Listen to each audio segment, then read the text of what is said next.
This is the Project Management Podcast. We bring project management to beginners and experts. Find us on the web at pm-podcast.com or send your emails to info@pm-podcast.com. Hello and welcome to episode number 160. I am Cornelius Fichtner. This is the Project Management Podcast. Nice to have you with us. Let's face it, the economy, well, it has seen better times, and many of my project management colleagues are out of work, looking for a new job. And only a few short years ago, I've been in the same position. I had just lost my project management job with an internet startup company, and for the first time in my life, I had to go out and look for work. This was mainly because I was in a new part of the world, I didn't have a network of colleagues built up, and everything about the job market and the job search here was new to me. Eventually, I found a fantastic job, but it took a lot of hard work on my part and trying to figure out the best approaches of job hunting. And of course, it was all learning by doing, and more often than not, it was failing by not doing it right. That's what this episode of the Project Management Podcast is going to help you with. We have 3 interviews with staffing experts: Tim Terrell-Smith, Melanie McCarthy, and Jack Molisani. They were all speakers at a recent PMI OC event titled An Evening of Transition. This is a yearly event in my chapter's events calendar, and I took the opportunity to ask each of these experts a number of questions about how we project managers should best approach our job search in today's market. This episode is sponsored by the PDU Podcast, which is our sister podcast. It is a convenient way for you to earn unlimited PDUs. Get project management webinars delivered to your portable player like an iPod, a Zune, BlackBerry, and earn at least 1 PDU every month. With the PDU Podcast, there is no need to go to a classroom. You don't even have to sit at your computer. Instead, enjoy the freedom of earning your PDUs anywhere. Simply download the webinars to your player and play them wherever you are. For instance, in your car on your way to work. Your PDU Podcast puts you on autopilot for your recertification. Visit pducast.com. That's pducast.com. And now, let's move on to our interviews. They were all recorded live at the PMI OC event, so you'll hear some background activity. We begin with Tim Terrell-Smith. His presentation was titled Successful Job Search. It's all in your head. Tim offers a lot of free information on his website called timsstrategy.com. He writes and creates content from the perspective of a hiring manager and a former job seeker, focusing on the strategy and psychology of a successful job search. The first question that I asked Tim was, why is it so important to have the right, positive state of mind when you're looking for a job?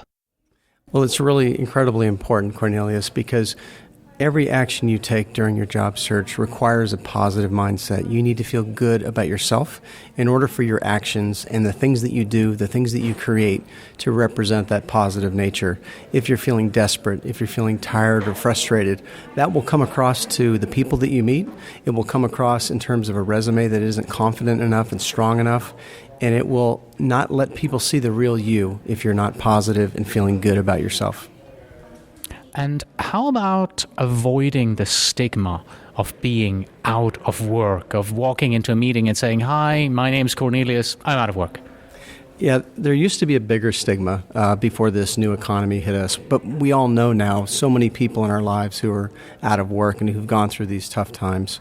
So it's really important that you have the ability to walk through your job search and not feel that stigma. And there are ways to do it in terms of walking into a room with confidence, not defining yourself as a person who's out of work, because really you are the same person you were before. You just don't happen to be getting paid for it right now, but you're still a project manager. You are still a marketing manager. You are who you are regardless of your current situation.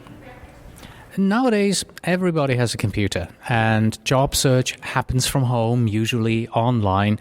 So how important is it these days to have a LinkedIn profile? If you're not on LinkedIn today, you are missing out on one of the major tools that's available for job seekers. Now, LinkedIn is a better tool for following up on and building relationships. It's not as good of a tool in terms of creating them, although you can do that on LinkedIn. But if you're not on LinkedIn, you are missing out on some significant values in terms of the people you know, knowing others, and your ability to reach those people, network with them, perhaps get a job lead from them, and have an opportunity to meet someone at your target company who you normally never would have had the opportunity to meet. So make sure you have a great profile that you fill out completely, that you get good keywords on there, and you're actively managing and keeping that profile up to date. And what about having an online resume? I've seen a few companies that offer websites you can log on, you can create your online resume very professionally done. How important are those? Well, I think your presence on the internet is really important, and there are different ways you can do that. You can be on Twitter, on Facebook, on LinkedIn, as we just talked about. The online resume sites are another way that you can make yourself visible to jobs, to the recruiters and the hiring managers out there, because a lot of people are being found before they even apply for jobs. And so that's a pretty powerful thing. If you can have your resume up on Monster, on Career Builder, on Visual CV, which is an example of what you just mentioned, it really allows you to be found. And so it's really important that the information you have on those sites is relevant, up to date, and really does a nice job selling you in a very specific way. So I think it's absolutely essential to get out there in as many places as you can. Okay, thank you very much, Tim. You're very welcome. Thank you. From my personal job search experience, I can tell you that I agree with what Tim said. You have to be in the right state of mind, preferably even in the flow of it all. And that will go a long way to help you move your job search forward. So when I was looking for a job, I made sure that I surrounded myself with positive people and that I took time to do the things that I enjoyed. Going to museums, taking walks in parks, and going to the movies. That helped me to keep a positive approach to it all. My next interview guest is Jack Molisani. His presentation was titled The Top 10 Mistakes That Project Managers Make When Looking for Work. And let me tell you something, talk about energy. This was one of the best and most energetic presentations on job search that I have seen in a long time. Jack Molisani started his career as a project officer in the Space Division of the United States Air Force, managing $100 million contracts, and is currently the president of ProSpring Technical Staffing. And you can find them at prospringstaffing.com. They are an employment agency specializing in engineers and project managers. His presentation gave us many proactive tips on how to avoid these pitfalls and how to increase your chances of landing that next job or contract. So I started our interview by asking him which of the 10 mistakes that he listed was, in his opinion, the most detrimental for a successful job search. Easily typos and grammatical errors in their resume. It really shows a lack of attention to detail. How can a company expect you to manage a $50,000 project if you can't write 2 pages of error-free resume? And when you receive a resume and you look at the resume, you look at the name, what is the number one thing that you then look at and analyze the resume against? I'm a firm believer that a resume is not your life's history. It's just a vehicle that shows that you match what I'm looking for or what the client is looking for. So if you're going to have a summary at the top of your resume, it shouldn't be a summary of your life's history. It should be a summary of how your experience matches the job requirements. So you should tailor that resume for every job for which you apply. And once an applicant moves into the next phase, are you then going to take a look at their online footprint? By that I mean looking at their LinkedIn profile, what they do on Twitter, what they do on Facebook? Looking for somebody's online footprint seems to be something either companies are interested in or they're not. I, as an external recruiter, tend to only do that when I see a red flag. For instance, I'll see a resume that just doesn't have a lot of detail, yet the person is claiming to have 10 plus years experience. Or they say they're an expert in their field. I go, really? I'll then do a search. Well, have you spoken at conferences? Have you spoken at events like this where you're helping PMI chapter members prepare for the PMP certification? Or helping them find their job? Or teaching them how to use a tool like Daptive or Microsoft Project? If I see them being proactive and volunteering at the chapter level, I'll go see what they did. And they said, hey, that person just taught a Saturday workshop over coffee on how to do interdependencies between multiple projects in a portfolio. I'll go, wow, that shows proactive. It shows domain knowledge. It shows that they give back and they're supportive of the group and their team player. That says so much more about the person than them saying, oh yeah, I'm a project manager with a lot of experience. A few years ago, when I was unemployed and I was looking through job offers in Monster, it usually said, PMP preferred. How is it these days? How important are certifications for project managers when they're looking for the next job? It's very polar. It's either very important, absolutely required, or not so much. And it all depends on, does the company value PMP certification? And one of the things I tell people when they come to me and they go, oh, well, I studied for the test, I just haven't taken it yet. Well, I'm going, why not? Because if that PMP certification is a requirement for that position, there is nothing that you're going to be able to do to get that job if you don't have it. So if you are in transition, or if you're afraid that you may soon be in transition, get your certifications. Because the worst thing is not being able to get a job just because you didn't have that box checked. Jack, thanks for your time. My pleasure. So once again, we learned from this discussion that your resume has to be tailored to the job that you are applying for. And this was something that I have learned early on in my job search as well. And I made sure that every resume that I sent out was a direct response to the job advertisement that interested me. And yes, make sure that you have the professional certification that is most common in your area. For instance, in the USA, that would be the PMP, and in Europe, it's a mix of PMP, Prince2, and IPMA. Last but not least, I spoke to Melanie McCarthy. Her presentation was From Layoff to Payoff, Job Search Secrets Revealed. Melanie McCarthy is the principal of Resource Experts with 20 years of experience in the IT staffing industry. She's also an instructor at Career Transition Centers, offering classes on how to conduct a job search and providing insights into working with staffing agencies and headhunters. My first question to her was about the job search secrets in her presentation. In particular, I wanted to know, what, Melanie, is the number one job search secret that you have for our listeners? I really would encourage applicants to follow up with a phone call after they have sent their resume. It is so seldom that we ever get a telephone call from somebody who claims the position. If you want the job, you need to take the job.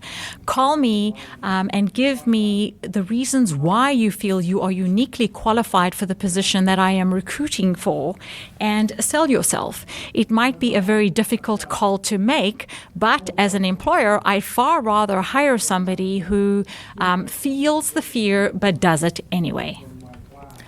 You also mentioned in your presentation that there are 5 items that every job seeker should have as they are networking. What are those 5 items? Yes, the marketing collateral we recommend are your 30-second commercial. It falls under the category of the fact that you have one chance to create a first impression. So what is it that you are succinctly conveying about yourself so that the person knows who it is you are and what it is you're looking for. So your 30-second commercial ought to reference at a minimum the discipline that you have and the industry that you're in. The next item would be your business card, and it is really the first piece of written material that somebody has, obviously a calling card. And we really suggest that you write your 30-second commercial at the back of your card so that people will always know 3 months from now who it is you are and what it is you do. It's important to create a unique name badge. When you go to professional associations, most organizations just have the generic stick-em, but you have to create market share and a bit of brand identity. So creating a unique name badge might be an opportunity to differentiate yourself. Naturally, you need your resume. But we also suggest that you create a networking brochure, just a marketing piece about yourself at a very high level. And then we also want you to do your accomplishments sheet, where you basically just document in order of relevance 5 or 25 accomplishments that you've had throughout your career. Okay. Being a recruiter, I'd like to ask you one really tough question here. Why don't you guys ever call us back? I mean, I have personally sent out hundreds of resumes to recruiters, and I never hear back from them. Basically never. Why is that? Well, we are trying to find the bullseye candidate, somebody who is absolutely a dead ringer for the role. But perhaps you might not be appropriately positioning yourself. Oftentimes, I receive resumes from applicants that say that they are a good match for the job, but when I actually read the resume, it would not appear so. So again, my suggestion would be call and tell me why you are uniquely qualified for the position so that I can work with you to position yourself differently. All right, let's move into networking. Why is networking so important right at this very moment in the economic situation that we are in? It is probably the second job search secret that we have, which is companies are hiring. But many of the current employees all know friends and family who are unemployed. So when hiring managers decide to integrate somebody, it is very often that somebody within the firm knows of an individual that is looking. And so there's a grassroots hiring movement that is happening now, and these positions aren't even making it to the job boards or to the internet because people know people who are looking. Therefore, you must network right now and remind people of the fact that you're currently in career transition, and be sure that everybody you know has a copy of your resume. Okay, and how important is online networking? You know, LinkedIn, Facebook, Twitter, having your own blog, meeting people online on discussion groups versus in-person live networking?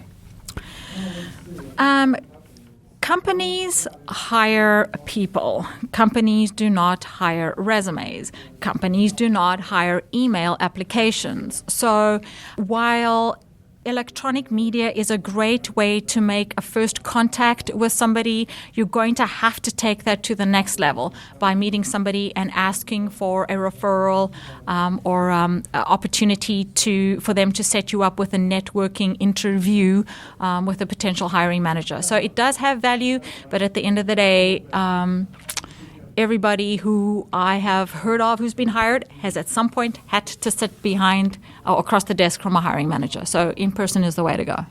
Thank you very much, Melanie. You're very welcome, Cornelius. Thank you. Just to reiterate, here are the 5 job search marketing items that Melanie recommends that you create for your job search. Number 1, your 30-second commercial to create your first impression. Number 2, the business cards that include your 30-second commercial on the back. Number 3, your own custom-made name badge for networking events. Number 4, your resume and a networking brochure. And number 5, an accomplishments sheet. And remember what Melanie said about networking and finding a job that isn't even posted yet? Well, here's my story. At the beginning of today's podcast, I mentioned that I had been looking for a job some years back, and the way that I found that job in the end was by volunteering and networking in my local PMI chapter, One of the other chapter members got to know me at those events, and when her company was looking for a project manager, she recommended me and I got in. And just to drive the point home, earlier today, just before I started recording this episode, I happened to have lunch with her again. And guess what? She once again has an open position, and she is considering hiring yet another project manager whom both she and I network with through our chapter as a volunteer. Now, that's a powerful networking story that brings you the job. Before I go, I would like to close with a final recommendation. It's a link to a series of articles that I found online that specifically address interview questions that you and I, as project managers, might be asked during our job interviews. For instance, describe how you recently managed a diverse project team towards a common goal, or describe the most complex project that you have managed from start to finish, and many more like this.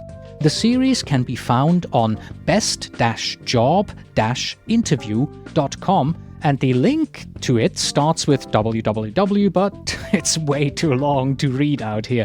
So please stop by on our website, pm-podcast.com, look for episode number 160, and you will find the link there. And that's it for today. Thank you very much for listening. As always, you can find us on the web at pm-podcast.com. If you are a PMP or a PGMP and you're looking for a simple and effective way to earn your PDUs, then try our sister podcast, the PDU Podcast. Get a new webinar and at least one new PDU every month on autopilot. Take a look at pducast.com. That's pducast.com. Please send your emails to info@pm-podcast.com, and when you write, please tell me where in the world you are writing from. And finally, we have this. How many project managers does it take to change a light bulb? It takes 2. One to actually change the light bulb, and a second one to tell the first one how much easier this would have been if only he had used an agile methodology. Until next time.